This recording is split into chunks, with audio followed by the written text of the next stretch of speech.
Hello, good afternoon, and welcome to Step Up Nigeria's podcast.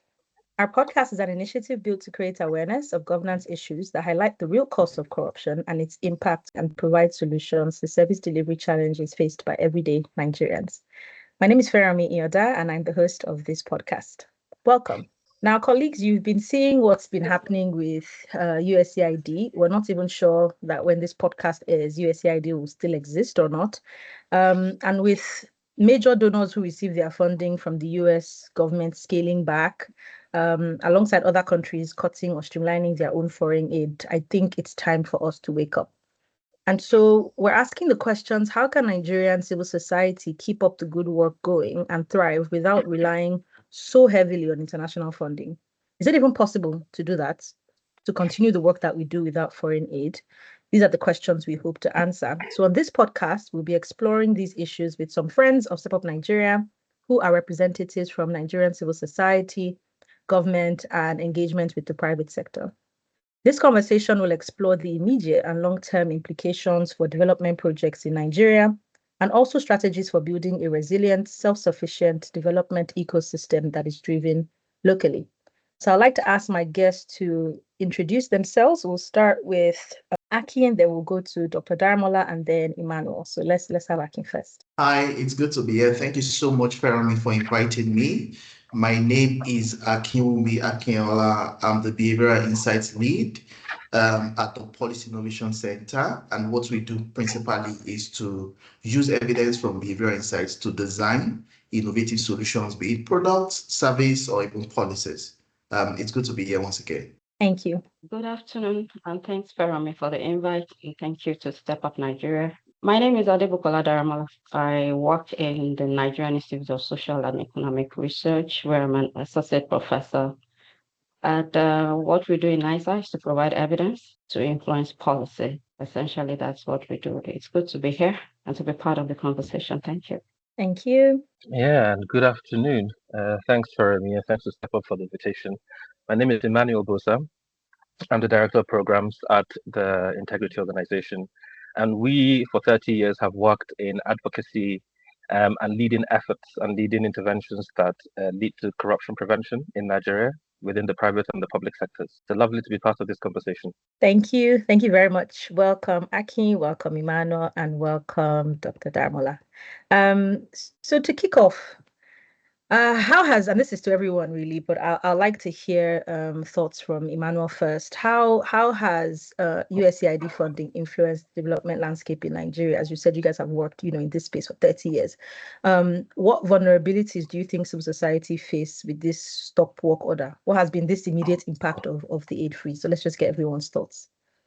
Well, I think let's start with the first part of the question. What's been their impact? I think significant has been their impact, is the way to describe it. Whether it's in health, whether it's in anti-corruption, whether it's in developmental assistance to the government, they've made substantial contributions towards development budgets where state and federal government has not been able to sort of plug those gaps, whether it's in education as well. So their reach is wide, and that's why the stop work order has been very biting. Because the truth is, for the myriad of international, because don't forget, to a large extent, the local organizations that are affected by proxy. Those that are really severely impacted are those who are international, who have been receiving funding to now work with local institutions to deliver on some of the priorities that the funding has come for. So what are the vulnerabilities? The vulnerabilities are unfortunately a lot of people who are already in very vulnerable positions will lose their jobs. The information I have, for instance, is that one of the organizations we're working with, which has complete US aid funding, has had to lay off all of its staff, all of its Nigeria staff and all of its international staff, literally in the last 1 week. Now, these were people who were paid very well just about a month ago. These are people who had job security just about a month ago, have now lost everything. But beyond that, it's really affected reputation. So the reputation of the programs, because there were government counterparts that were expecting certain activities to take off in the month of February. Now those have had to be shelved. And they don't really understand this conversation of there is no money to continue, because there is a perception in the market that the NGOs just have money, right? They think it falls from the sky. So there's a reputational damage to local partners.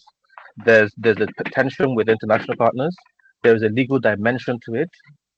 where some people are considering legal action against their employers because of the state of the contracts they signed, whereby the contracts did not state very clearly that when funding dries up, your employment dries up. So in those circumstances, there are now possible lawsuits about to take place. And that leaves the NGO sector in Nigeria, but also the internationals that support Nigeria in a precarious situation. Thank you. Thank you, Emmanuel. Okay, so let's hear from Akin. Well, like Emmanuel has said, I think the first with the contribution, I mean, I would make bold to say PEPFAR, for instance, was a significant boost in the HIV program, world over, not just in Nigeria. So there are significant impact that that has made across the civil society landscape, from health to education and across board. And with the ton of events, you can imagine how the last mile will be affected, not just about job losses, which I consider an intermediate outcome, but the last mile, the most vulnerable, marginalized people who cannot afford drugs, who find themselves in very disparate conditions, and they feel socially excluded from some of these privileged amenities that we do enjoy.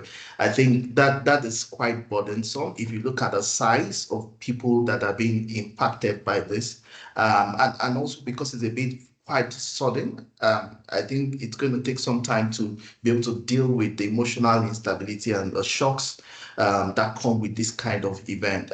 But I think that likely it also presents an opportunity to reflect around our philosophy of aid, and how we want to grow as a country or as a people. Yeah, thank you. Okay, so let's hear from Dr. Daramola as well. What are your immediate thoughts on the stop work order? Thank you. So just a bit of expansion on what Akin and Emmanuel have said. So this is a 90-day freeze. If the freeze persists, we're going to have medium to long-term impacts in the area of worsening healthcare outcomes, which are already daunting in Nigeria. HIV transmission rate, maternal mortality, control of infectious disease, all pose a challenge to global health and development initiatives. There will also be definite impact on the roles civil society actors play in democratic strengthening in Nigeria. This is one area that also received substantial funding from the USA. I listened to someone yesterday and they mentioned that development assistance contributes less than 1% to Nigeria's GDP, maybe. But GDP is output. What about outcomes staring us on the face with respect to human capital, poor health outcomes, poverty figures from the education sector, out of school children, limited access to diagnosis and treatment of non-communicable diseases? These are all challenges that will likely escalate if we don't have this assistance. We got a breather a couple of days ago, so some emergency food programs and military aid to Israel and Egypt were exempted from the pause, as well as humanitarian programs that provide life-saving medicine and food and shelter. But the question is how much of the aid coming to Nigeria qualifies for this exemption. I don't have the numbers handy. So it's clear that this is a signal that for policy that will probably be more permanent, talking about the aid freeze. But then the positive thing is that this challenge of aid freeze, if well managed, would also have the positive impact of improving capacities for locally driven and nationally sustained development. Sometimes you need pressure to bring out the best in you. Thank you. Thank you very much, and thank you to all of you for your initial thoughts. It is quite daunting, and as Akin has said, in terms of the last man initial reports are suggesting that Nigeria may lose up to $1 billion in funding for health, child nutrition, disease prevention, and other critical health services. So the question, I mean, there's no doubt that something must be done. The question is, what will we do going forward if one, if this freeze or stop work order exceeds 90 days, but also certainly the donor landscape will change as a result of this, not just for US funding or US funders, but also other funders looking in as to what's happening next. So I think my next question would be, Why do you think this is the right time for Nigerian civil society, government policymakers, private sector to rethink their funding models? Why is this the right time? And how can Nigerian civil society and other actors diversify their funding sources to become more resilient? So let's discuss that a bit. If you don't mind, we'll kick off with Dr. Daramola first.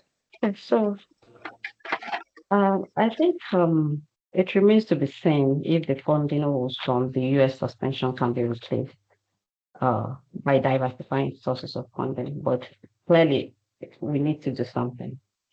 Now, if this will be done, the focus should be on shifting focus to high net worth individuals, for example. CSR by prosperous Nigerian firms is an option, Nigerian diaspora community.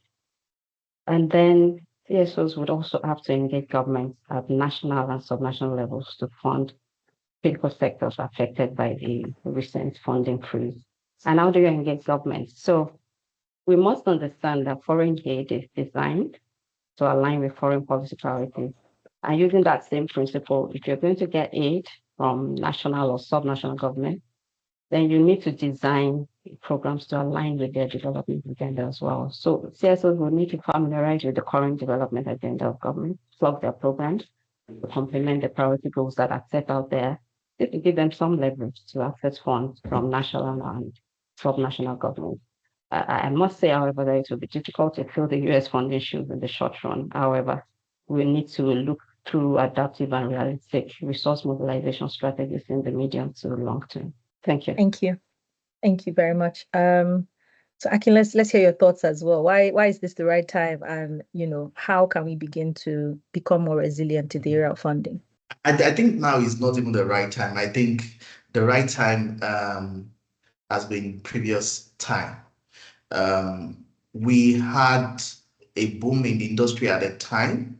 And it's just like the parable of the oil boom for Nigeria as a country. And I mean, we all know the story of how the rivalry between oil boom and agriculture looked like a trade-off in our economy at a point in time. And so I think that, yes, it may not have been the right time, but this presents, like I said earlier, the very important opportunity to rethink and remodel how we shape development generally, receiving aid, and there are a lot of opportunities embedded in that. I would start from where Dr. Buki stopped, which is around diversifying your donor funding.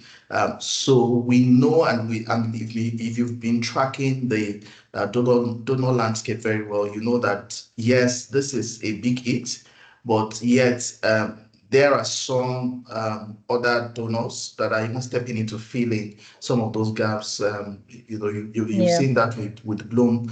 A lot of other. So for me, I think the first thing is to first understand the donor landscape as an organization. So I'm internalizing, if you're representing an organization now, you need to now be understanding and tracking the donor landscape to see who, for instance, are the donors, the most significant donors in your area, areas of interest or thematic area. You need to follow them back to back, look out for calls and requests for proposals and all of that. Yeah. I think from an internal perspective, that is step one.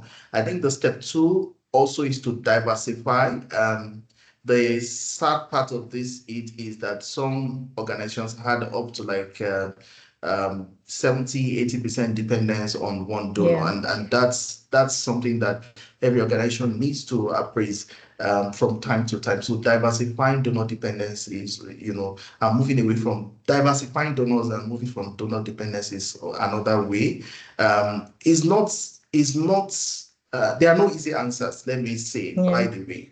But I think that looking internally, especially for social enterprises, and focusing, intently on what the market is. So if you put on the enterprise part of your organization, it presents an intrinsic opportunity to see what products, what are you actually producing if you're an entrepreneur, and how can you take this to market? What is the size of the market? Who needs the market? And so there's a lot of market analysis that needs to be done to see how you can position and have a vantage point, particularly in the market, without necessarily depending on the donors. And so the question of what do you produce and who needs it and all of those kind of things, accompaniment needs to be answered. I would add one more thought, which is around innovative approaches, which are not necessarily new, right? But because of the interdependence, I mean, many of us must have seen, the efforts even that large organization putting in crowdfunding. All the big from Save the Children to they still crowdfund. Even I still get those emails in my box at the moment, right? So there's an opportunity to still explore that, especially if you're a charity and not just. So there's power in numbers, and I particularly want to latch on one point that I think is Dr. Buki that raised, the diaspora funding. So if you observe the landscape of the market, and somebody was just doing the analysis, we do a lot of landscape assessment, just looking at where the money is in the country, not just for development, and see how this is moving. And we saw that entertainment has a lot of money. Like if you look at, but how many of the entertainment industry players, whether structured or unstructured, actually have CSR initiatives that are coordinated? Yeah. Right? And that's what we should be having high-level engagements, with the private sector on, not just one-off trickle charities and giving handouts as though to popularize your famosity and all of that in Nigeria. But I think it's a very important point that you raised, Dr. Buki, around harnessing where the market is, right, in the country, and seeing how we can have high-level engagements and partnership and collaboration to see how we can get CSR initiatives.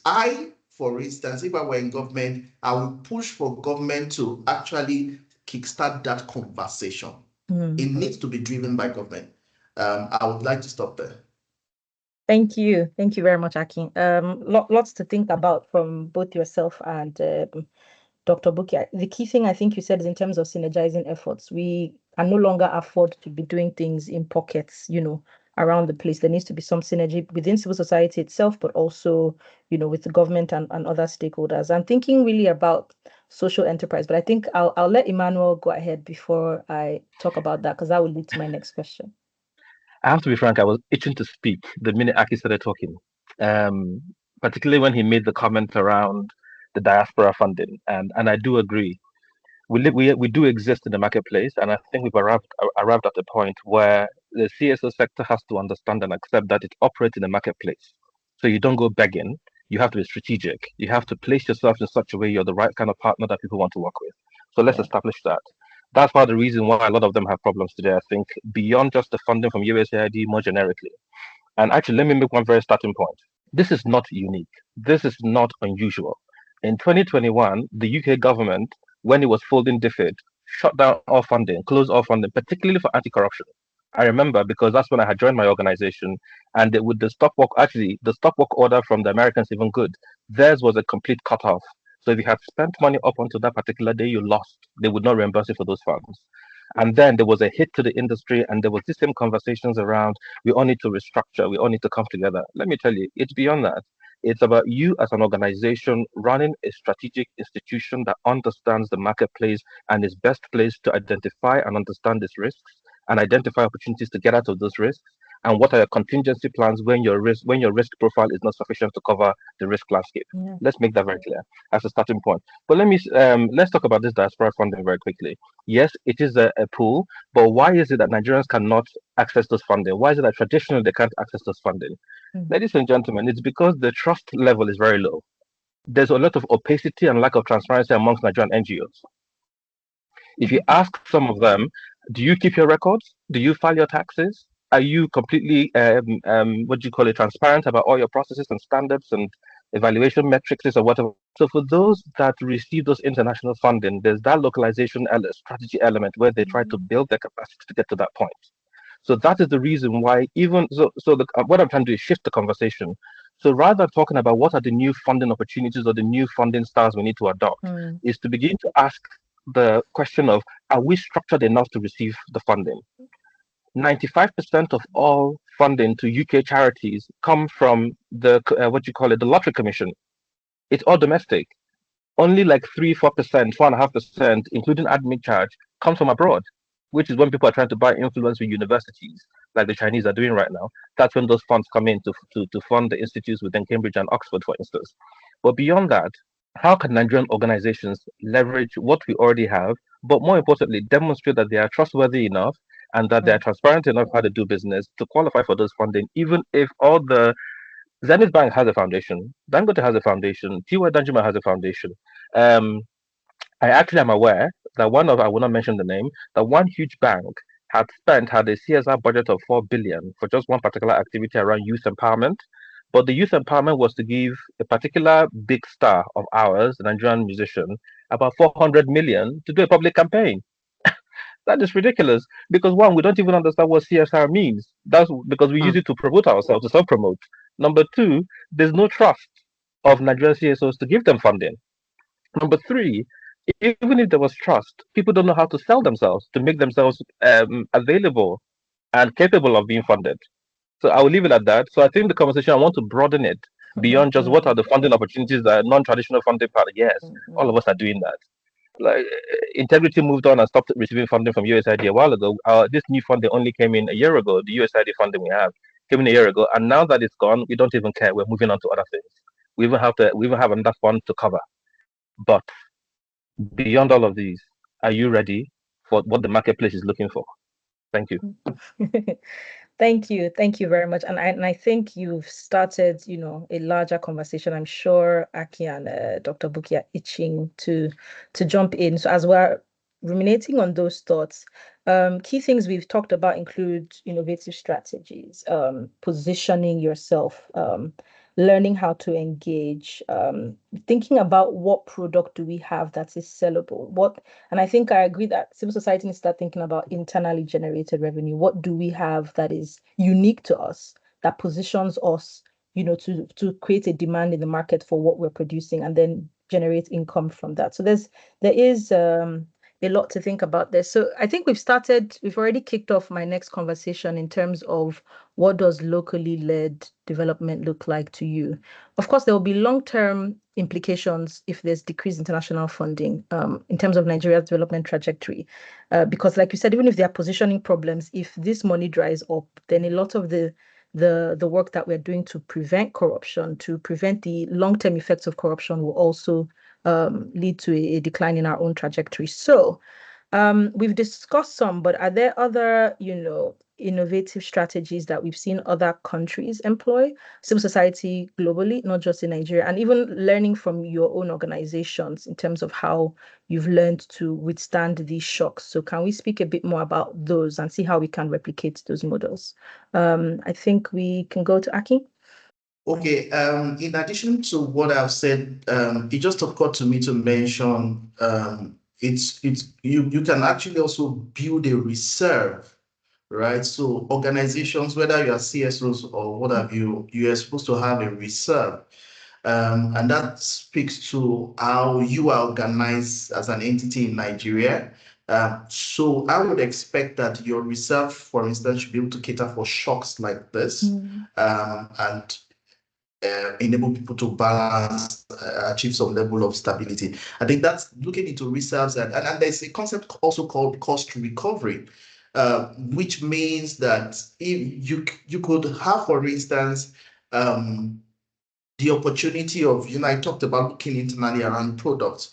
So you could have opportunity of, rather than go and rent, if I look at the highest expenses that I do have, right? Let's say, for instance, it is renting training halls, right? Why don't I build in a facility into my current accommodation and ensure that even when I have projects that have budget items for those kind of things, I could recover them into the reserves of my organization. Right? So those are some internal dynamics that organizations also should begin to pay a lot of attention to. I'd like to pause Yeah. at that point.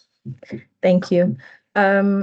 Yeah, Dr. Buki, as you're about to respond, I was thinking about something Akin said in terms of like in some areas government does need to take the lead, but we know that government doesn't usually do this.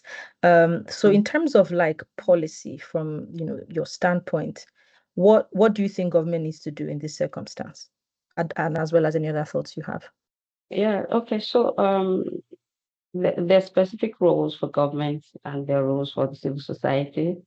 Um, like I said, I think the civil society would need to familiarize with government policy agenda because whatever is coming from government would have to align with their own agenda as well. And so if you have your program uh, that needs funding, why don't you tie it up to something in the agenda, the current agenda of government? The policies are usually always there, but the devil is always in the detail of mobilizing resources to implement those targets. And it's become obvious that government alone can't do it. So the CSOs they're there to in the development space, and we're supposed to take on these obligations together. So about models that have worked, I'd say for us as a government organization, we've also started to look outward. Appropriations are never sufficient to meet our needs, and we have to conduct research. Research is expensive, and so we do a lot of response to calls as well. And in recent times, we've started partnering with people in industry. So we have people who say, okay, let's see what research you're doing. Perhaps some of it can go for commercialization. So these are areas we're looking outward so that we can diversify our sources of revenue. They say that you don't put all your eggs in one basket, but these days they say make sure it's not just eggs. It has to be a mix of different products so that you can have some kind of standing in the marketplace. Thank you. Emmanuel, how do we reduce dependency and how can we replicate some of the successful models? So How do you reduce dependency? I think I align with Aki and Doctor. The importance of a reserve cannot be overstated. I think you must have that. Even at my current organization, we've had to build that over time, understanding fully well that this sort of shocks do happen. I think the importance of creating products that are sellable, commercializable products is very key. In my previous organization, one of the things we noticed was that when the shift started happening, I was working in conflict at the time. When there was a shift in funding from the northeast because it became less sexy, and they moved to the northwest because then you have this impending. That's what it was. Donors go where they can also be able to raise money based on what you're doing. Um, so we realized that okay, it was important for us to now pivot our organization from just an implementation organization to a think tank. So we started producing a lot of knowledge products, which a lot of people wanted to buy because those insights enabled them to understand the root cause of what was happening in the northwest, lessons from the northeast on how to. So I think that's the possibility for those who are in a position, because I know that this would vary from sector to sector. For those who work in sectors of the CSO, the third sector more or less, where they can be able to create commercializable products like us, we're now advising banks, advising commercial practices around anti-corruption and corruption prevention work to try to secure their bottom line. You can make business, you can do something out of that. For those who can't, it's important, of course, to do joint bids, joint partnerships. It's important for you to also even have, not just because of whatever particular circumstance, have relationships, stakeholder relationships that enable you that when something is coming to an end, there's something else you're moving to, and then beyond that, internally build the capacity of your team. You must have a team that understands how the market moves and what it means that if this was to happen, we need to reinvigorate what our organization looks like. And then with that, of course, figure out how you move your organization, how you sustain your organization, and how you grow your organization in spite of difficult environment in which you operate. Thank you. Thank you. Thank you all. And I do hope that our listeners are picking up on all the key points that we've discussed so far. Looking inward, I'm thinking about even us at Step Up Nigeria. Sort of one of the things that's been able to help us is the products that we have, our books, our films, and that there is a demand for these, regardless of if there's donor support or not. We're able to sell these products. So thinking sustainability as we wrap up now, and I've not heard this from anyone yet. So I'm wondering, what is the place of collaboration and partnerships internally between Nigerian civil society? How can we pool, efforts, skills, resources together? Is there a place for that collaboration being the way to strengthen our collective impact and our collective resource mobilization efforts? And I know that all of us being members of the MacArthur Foundation's Behavior Change cohort, as the project is wrapping up, are thinking of course, a coalition working together. So what's the role of that collaboration? And it doesn't need to just be CSO to CSO, but thinking of even government and the private sector. Where's the role of collaboration in building sustainability? Emmanuel, yeah, let's start with you. What is the role of collaboration? Immense. It's immense because we all have different capacities, we're of different sizes, and we bring different things to the table. Mhm. So there's always a role for collaboration in terms of scale, in terms of I may be receiving funding from these sorts of institutions, and I'm not looking at USAID, UNICEF, and all of those sort of UN agencies. And the opportunities of me working with you means that I now tap into that community and they're aware of the work that I do. But beyond that, it builds my capacity to also understand the diverse ways of doing things. But more than that, let me just put this one and come back to the main point. I think the collaboration shouldn't just be collaboration for the sake of coming together to look for something. It should be really more about thinking more laterally. If we're all doing governance, and we're all doing governance within the Nigerian context, and we're all doing governance from the perspective of private sector, public accountability, and private sector, right? So public sector, private sector accountability. So we need to now shift. What are the contemporary issues globally that we need to be responding to? So how can I, in joining forces with PIC, right, become the thought leader in the area of climate governance, extractive governance, which of course learns from where a lot of money is going into globally now. Number two, how are we making sure that we are at the forefront of understanding the opportunities and the risks of AI, and how do we adapt and adopt AI in the area of technology? How are we now in the area of governance? I beg your pardon. So how are we now together on this? Because it's not just coming together; it's coming together because you have shared interest, you have shared ambition, but more than that, you're willing to stretch yourself together to do something. Not just come and do the fundamentally basic and hope for the best, or come and leverage on somebody else to build yours. But what is, so for me, those are the sort of questions. And even collaboration could be, there are government organizations like NICE that are established. They may be government established, but they operate like a social enterprise. Yeah. If you're going to partner with those, sometimes it's more strategic to work with NICE on a research project because of the credibility than it is to work with a foreign donor, or you can bring that foreign donor into that arrangement. So there is room to certainly do things of that nature.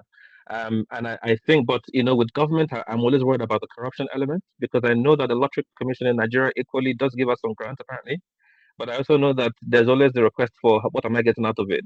And if you're a credible NGO that doesn't want their reputation stained, what does that mean? Thanks. Thank you. Okay, Dr. Daramola, your thoughts on collaboration and partnership, and how that can impact our collective resource mobilization. Thank you. So we just have to collaborate. There's no way out of this. I understand Emmanuel's reservation. We that are in government have the same reservation, essentially. But there are ways to navigate these issues. First to say that the reason we need to collaborate is because, like you rightly said, our strengths are different. So where you have your strength, where you have a weakness, I would have a strength. Where the government has a strength, the CSOs might have a weakness. Okay, so like I mentioned during our press conference at the last quad meeting, we must have that handshake if we're going to actually begin to see development outcomes like we desire between CSOs, government, private sector. Because when NISA does the research, for example, and brings evidence to the table, that's our strength. It's what we do. We know how to go about it scientifically. Okay. The part about the messaging that comes from the research result, the advocacy, we're not trained to do that. So we hand this over to the CSO and they run with it. And it's easier for us to stay where we have that strength and then look for someone, outsource the other leg of what comes up on the value chain. So I think collaboration is just necessary. It's indispensable if we're going to get the kind of traction that we need. Yeah, thank you. And finally, Akin. Okay, I think collaboration is very important. Somebody said that when the going gets tough, you don't compete, you collaborate. And this is a typical example of how that should be demonstrated in solidifying relationships and being resilient for non-profits at a time like this. I think one thing is very important. Organizations must know they are tough. You must know what your forte is. And in entering collaboration, I hear Emmanuel when he talks about distrust. I think the distrust is not even peculiar to the non-profit space. I think in Nigeria generally there's just an air of distrust, and a lot of things must have given rise to that. But I think the issue of distrust is a big hindrance to collaboration. And to that extent, I think that you must first have clean records to be able to and build a creditable, a reputable organization to be collaboratable. If there's any word like that, like, is this are you an organization that any well-meaning organization also would want to collaborate with? So I think credibility is very important. We always say in my organization that we're in an integrity business, and you must always have that at the back of your mind. I think that will help dispel a lot of mistrust and all of that. And the second thing I talked about is knowing your forte, knowing what you are good at, right? Because in entering the collaboration arena, you will need to demonstrate to the potential collaborators or consortium partners that you have what it takes to be a good partner. And beyond that, you would also have complementary skills. So there are different things you bring to the table. You would think that if you do almost similar thing, you cannot collaborate. But when size and volume comes to play, you would have to collaborate. Your first main call or interest in partnership may be around places or organizations that do things that are complementary to yours, but are not necessarily the same. Yes, that's fine. It's good to think about a model that way. But there's also another model about time of delivery, about size and scale. And so if you're thinking about that, there's also a concept of rationalization that if you begin to break down, you now begin to see that, there's a lot of potential opportunity for scale when we collaborate. So I think there's an immense fortune in that we need to explore more. Thank you. Thank you very much. So final question would be, if you have any other comments, of course, these are closing remarks, but also speaking to listeners who would include, government, citizens, civil society, the whole gamut. How exposed do you think Nigerians are, for this shift? How ready are we? And I guess what recommendations would you have going forward if, of course, global foreign aid cuts continue? And then any final thoughts that you have? We'll start with Dr. Daramola. Ladies first, as we end. Really, the best time to build your resilience is before the shock. The shock is here with us now. So we make the best of what we can do. I think that we just need to look outward, or we need to look inward. Sorry. There are examples, there are models from countries that have had locally led development, Singapore, China. And if we structure our regulatory mechanisms well enough, and that falls due to government, we provide that climate that would provide the needed climate, then we can build our capacity with respect to mobilizing resources locally to fund development initiatives. because again, every form of development assistance comes with some kind of motivation, and so we just have to introspect, look inward, and make the best of what we have. So the government has a big role to play in terms of structuring the regulatory space. We've talked a lot about trust, and that is a big issue for us in Nigeria. There are deep levels of mistrust, even between government officers, among CSOs, between CSOs and government. But I think it speaks a lot to the kind of regulatory environment in which we operate. And if we can get a hold of that, then perhaps the trust quotient would improve substantially, and we can get round to exploring these other sources of funding. Thank you. Thank you. Just before I move to Akin, if you can give our listeners just a bit of what's next for NISA. Okay.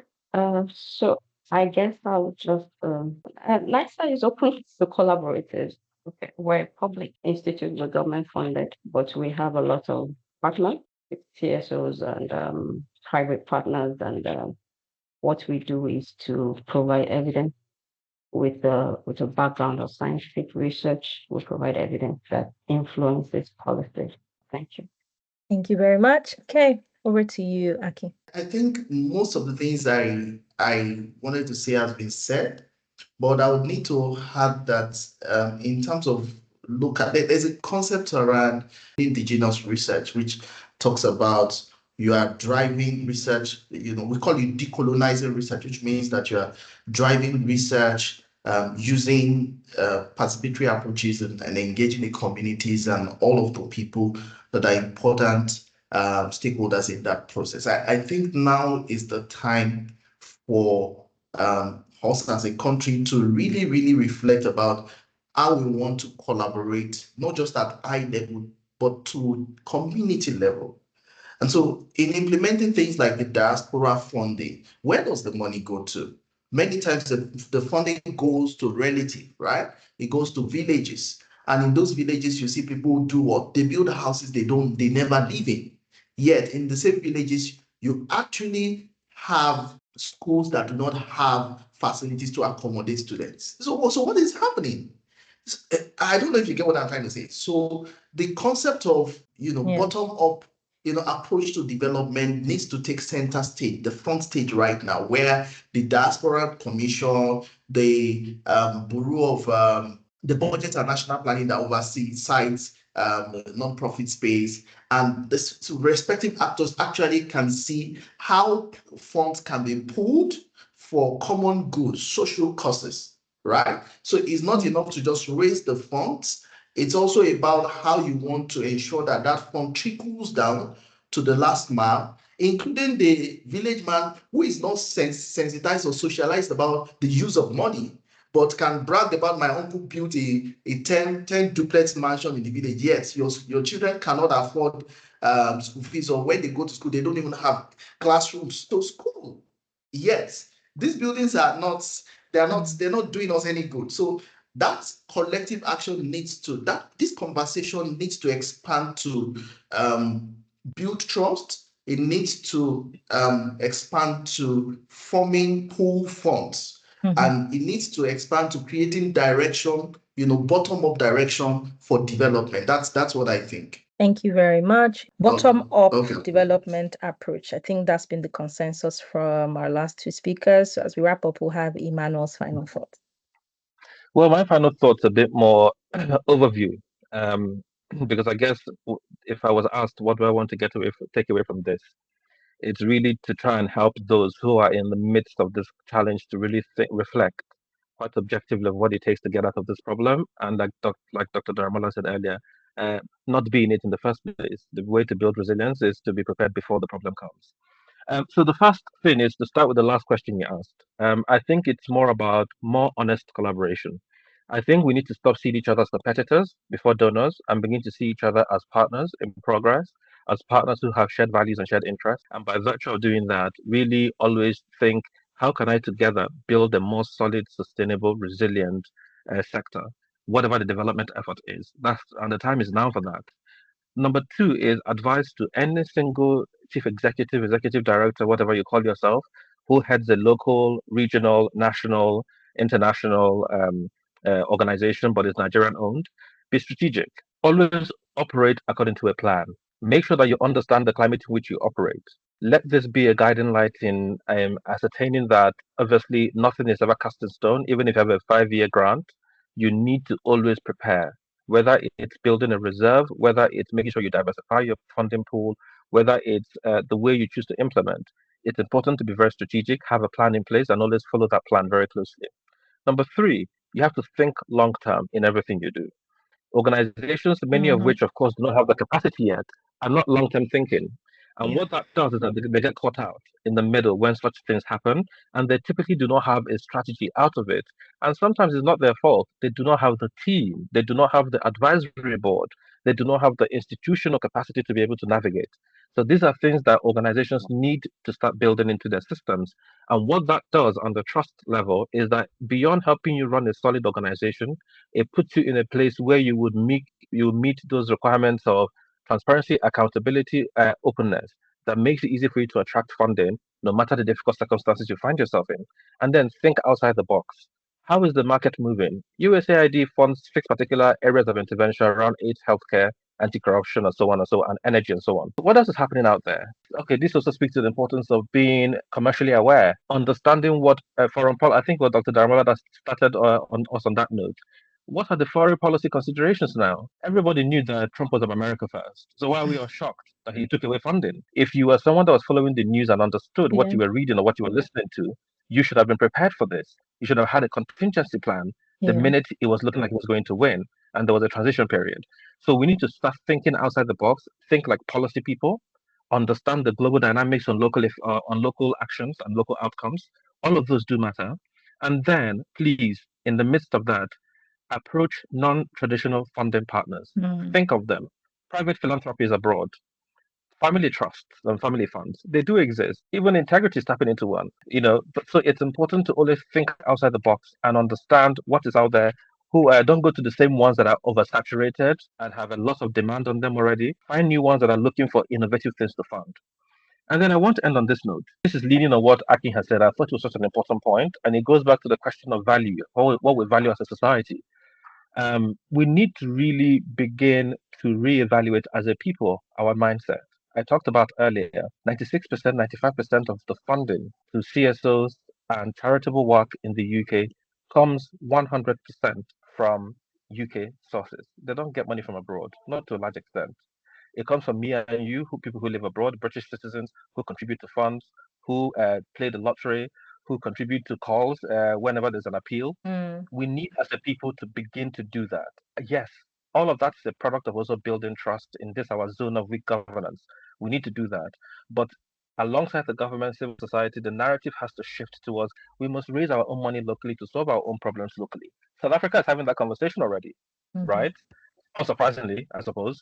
So we need to change our mindsets as Nigerians. Rather than build a 10-bedroom mansion that you can brag about that only 2 people live in, why don't you consider the building a local hospital?